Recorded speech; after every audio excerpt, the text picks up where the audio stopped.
Kad vide odžačara, to je sreća. Ko veruje, donosimo mu sreću. Iščupaju dlačicu od šetke kao sreća, ili se uhvate za dugme. Priđu, lepo poredi, pitaju, može da dobiju četku za sreću. Treba im za školu. To većinom kad prođemo pored škole, onda traže đaci. Vama je li donao ovaj posao sreću? Pa, jeste. Šta će nam nama? Mi imamo četku, ne treba nam za sreću.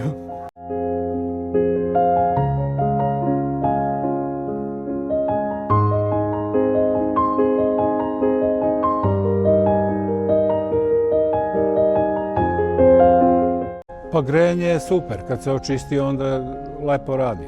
Čistimo dimnjake, kotlove, izvlačenje gara, samo što je trebalo ranije ljudi da pozovu tokom leta. Sad je trenutno gužva, pošto sada probaju da lože i ono neće zapušeno i onda mora više intervencije. Dnevno 6 do 10 intervencija. S tim što primaju dole po 130, 150 poziva dnevno primaju dole sekretarice, jer je sad baš gužva.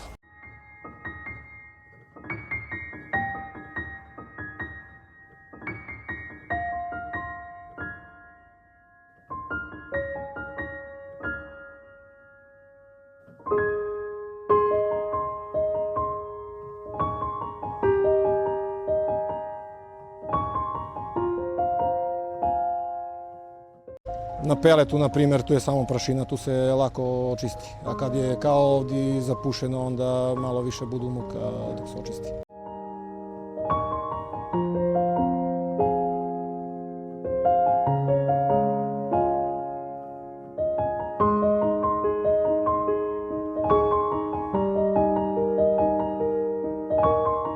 Opasno je, može da zaglave teg ili da pukne dimnjak, da probiju u drugoj sobi i onda ih više košta sanacija nego da mi otklonimo, da očistimo kako treba.